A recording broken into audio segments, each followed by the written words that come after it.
우리는 불장이 오면 너무나도 당연하게 다 굉장히 큰 돈을 벌 것처럼 상상을 하지만 실질적으로 불장에서 돈을 벌어서 나가는 분들은 굉장히 극소수예요.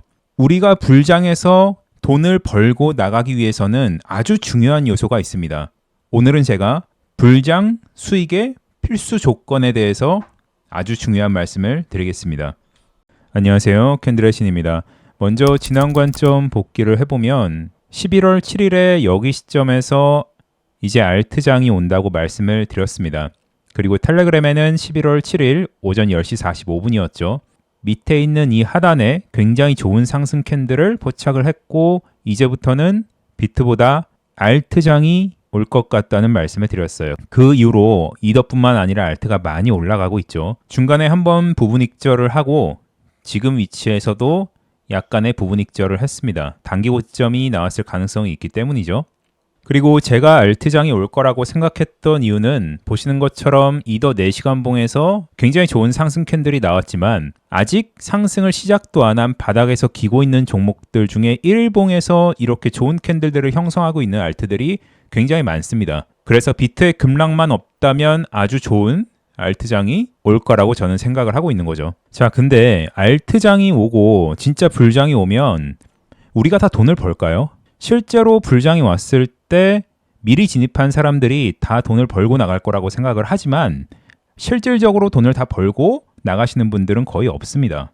왜 그럴까? 마켓메이커가 어떤 심리를 만들고 또 어떤 신호를 줄까? 그런 것들을 오늘은 좀 얘기를 해볼까 해요. 어떻게 보면 차트적인 얘기보다 훨씬 더 중요한 내용이 될 수 있겠죠. 그러면 시작하기 전에 구독과 좋아요 한 번씩 부탁드리겠습니다.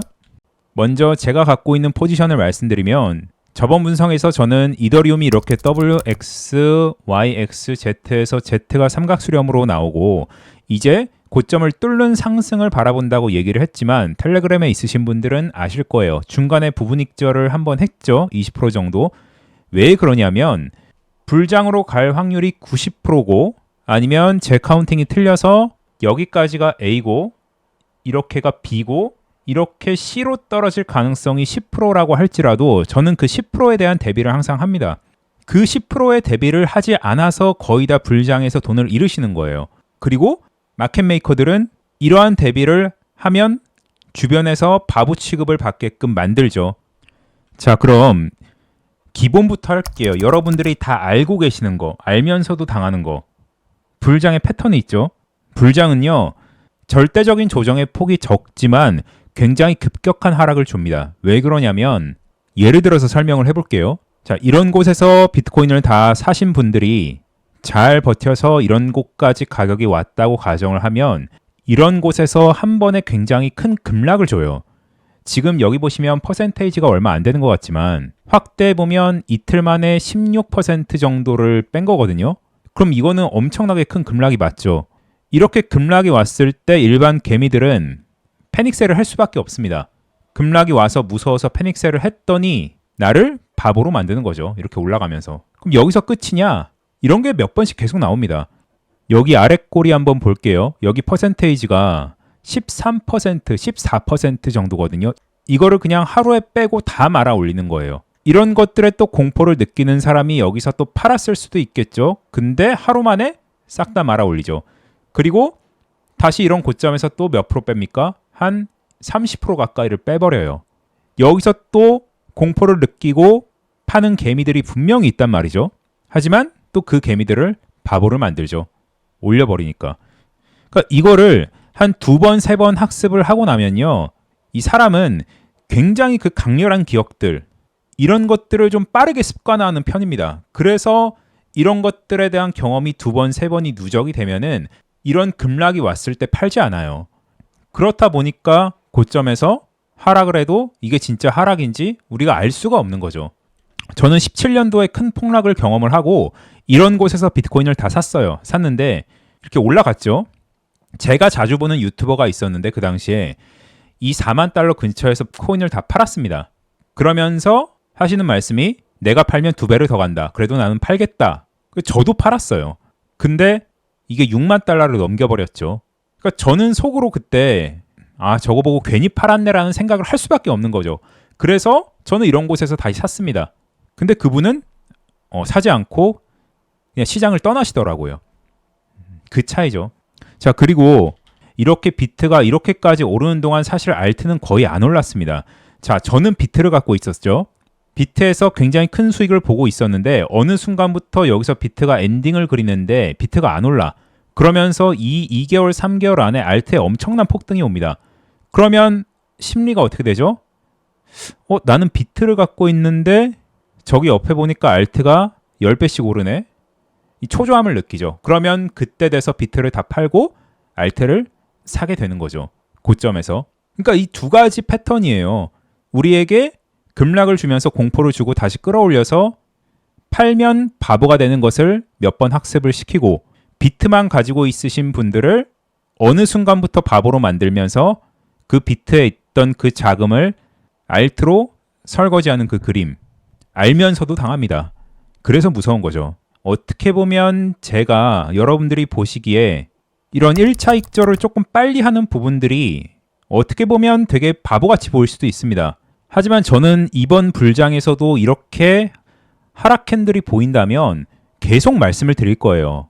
불장에서는요, 4시간 단위의 하락 캔들이나 일봉상의 큰 하락 캔들이 떠도 무시되고 올라가는 경우가 많아요. 왜냐하면 마켓 메이커들이 물량을 한 번에 정리 안 하거든요.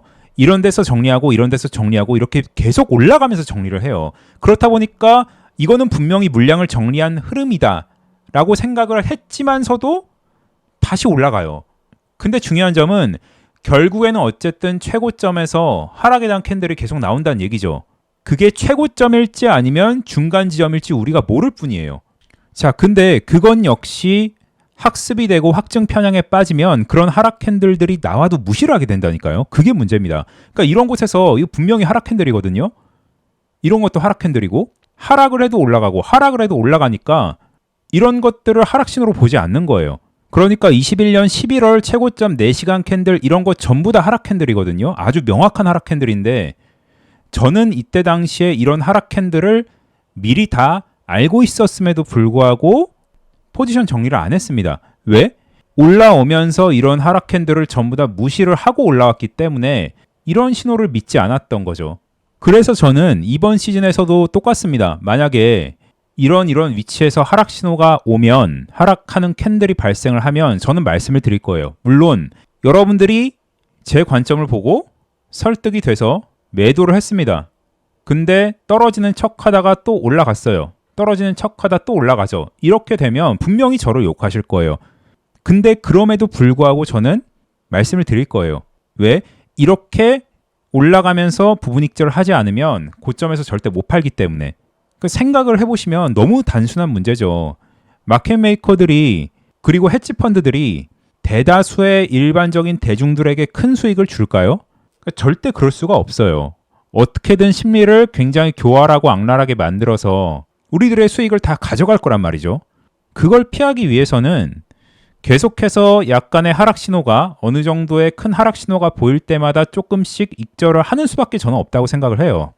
저도 캔들 공부를 그 당시에도 굉장히 열심히 해서 이런 곳에서 하락 캔들을 봤음에도 불구하고 팔지 않았고 더 끔찍한 건 그 당시에 엘리엇 파동을 보시던 분들이 여기까지가 1파가 끝났고 2파 조정이 지금 충분히 왔고 이제부터 상승 3파가 시작된다고 굉장히 많이 말을 했어요. 저도 그 말을 어떻게 보면 믿었던 거죠.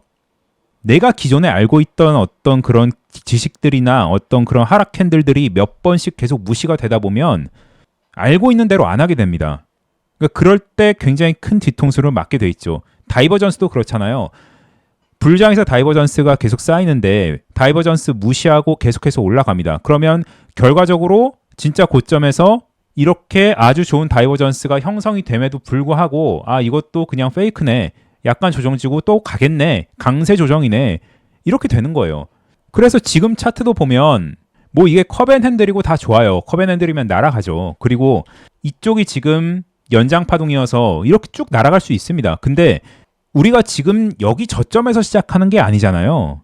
15,000달러를 찍고 충분히 상승한 이후에 조정을 주고 다시 가는 파동인데 이게 물론 상승 3파나 뭐 5파 연장일 수도 있지만 이렇게 1, 2, 3, 4, 5가 나오고 여기서 시간 끌고 하락하게 될지 누가 장담을 할 수 있냐는 얘기죠. 이 가능성이 10%라도 있으면 거기에 대한 대비를 하는 게 맞지 않을까요? 그래서 저는 미리 말씀드릴게요. 앞으로도 계속 4시간 1일봉에서 하락 캔들이 뜨면 계속 말씀드릴 거고 계속 틀릴 거예요. 하지만 틀려도 결과적으로 나중에 봤을 때는 아, 그게 맞았네라는 생각을 할 수 있게 그렇게 계속 리스크 관리를 할 겁니다.